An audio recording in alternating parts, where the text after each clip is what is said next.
ఖమ్మం వెళ్దాం. ఖమ్మంలో మన ప్రతినిధి మనకి ఉపేంద్ర సిద్ధంగా ఉన్నారు. ప్రధానంగా చూసుకుంటే ప్రత్యర్థులు హడెత్తించేలా ప్రజా ఆశీర్వాద సభ ఉన్నట్లు మనకి తెలుస్తూ ఉంది. దీనికి సంబంధించినటువంటి పువ్వాడ అజయ్ పూర్తిగా చెప్పినటువంటి పరిస్థితి కనిపిస్తుంది. ప్రత్యేక తెలంగాణలో ఖమ్మం ఎంతో డెవలప్మెంట్ అయ్యిందని కూడా చెప్పారు. కేసీఆర్ సమక్షంలో బీఆర్ఎస్ ప్రభుత్వంలో చాలా వినూత్నమైనటువంటి కార్యక్రమాలు చేసుకున్నాం, అభివృద్ధి చేసుకున్నాం అని చెప్పినటువంటి పరిస్థితి కనిపిస్తుంది. సో దీనిపై పూర్తి అప్డేట్స్ అందిస్తారు.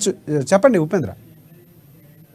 రావడం కోసం బీఆర్ఎస్ పార్టీ ఇప్పటికే అనేక రకాల ప్రయత్నాలు చేస్తాం. దాంట్లో భాగంగానే రాష్ట్ర వ్యాప్తంగా స్టార్ క్యాంపెయినర్గా సీఎం కేసీఆర్ అన్ని చోట్ల కూడా బహిరంగ సభ నిర్వహిస్తూ ఉన్నారు.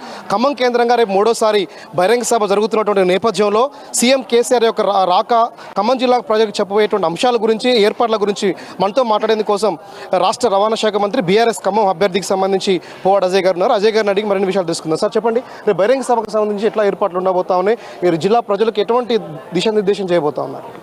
రేపు కేసీఆర్ గారు దిశానిర్దేశం చేస్తారు. కేసీఆర్ గారి సభ ఇది. కేసీఆర్ గారి ప్రజా ఆశీర్వాద సభ. ఖమ్మంలో కేసీఆర్ గారు ఏ సభ చేసినా కూడా గతంలో అంతేనండి, అద్భుతమైన విజయం సాధించింది. ప్రజలు విపరీతమైన రెస్పాన్స్ ఇస్తారండి. ఉదాహరణే జనవరి 18వ తారీఖు నాడు జరిగిన బీఆర్ఎస్ ఆవిర్భావ సభ ఎవరైనా ఊహించినరా? 4 లక్షల మంది ప్రజానీకం, ఒక సముద్రం, జన సముద్రమే కడలిలాగా కదిలొచ్చింది మధ్యాహ్నం. అట్లా కేసీఆర్ గారికి ఖమ్మానికి ఉన్న అవినాభావ సంబంధం ఏంటో పేగుబంధం అండి అది. ఈ తెలంగాణ రాష్ట్రం రావటం కోసం జరిగిన తుది ఘట్టం ఏదైతే ఒక అద్భుతమైన ఘట్టం ఉందో అది కేసీఆర్ గారి యొక్క అమరణ దీక్ష.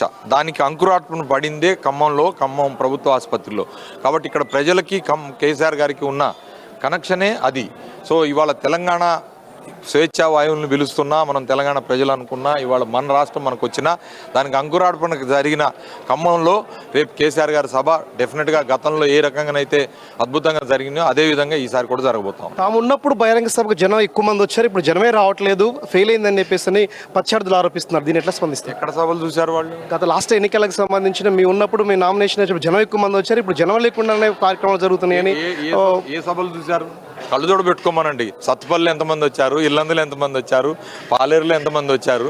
అసలు వీరి ఆధ్వర్యంలో ప్రజలు కాదండి, అసలు సీట్లు ఎన్ని గెలిచారు? మీరు గెలిచిన సీట్లు ఎన్ని?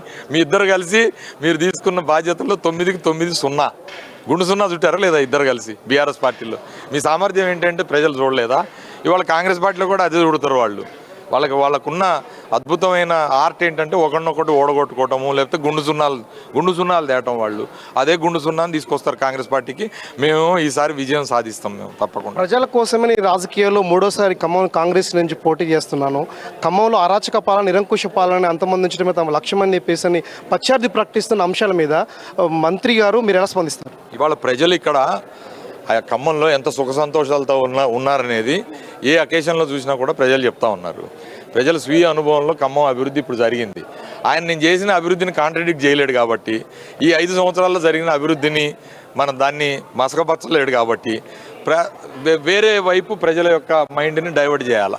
కాబట్టి అరాచకము, లేకపోతే అక్రమము, లేకపోతే ఆ కబ్జా ఈ కబ్జా అని లేనిపోయిన ఆరోపణలు చేసి ప్రజల మైండ్ డైవర్ట్ చేయాలనుకుంటారు. ప్రజలు అట్లా డైవర్ట్ అవడానికి సిద్ధంగా లేరు. వాళ్ళకి తెలుసు నిజంగానే అరాచకం జరుగుంటే ఈ 5 ఏళ్లలో ఆయన్నే మరి ఈ పార్టీలోనే ఉన్నాడు కదా, ముఖ్యమంత్రి గారి దృష్టికో లేకపోతే ఇంకోళ్ళ దృష్టికో మీడియా దృష్టికో దేనో దృష్టిలోకి తీసుకొచ్చి మాట్లాడి ఉండాలి కదా.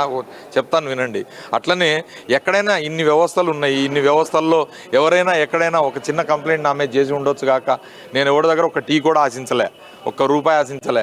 ఇవాళ ఖమ్మం ఇంత అద్భుతంగా అభివృద్ధి చెందిన వేల కోట్ల రూపాయల నిధులు తీసుకొచ్చిన ఏ కాంట్రాక్టర్ ఒక ఆరోపణ నా మీద చేయడు.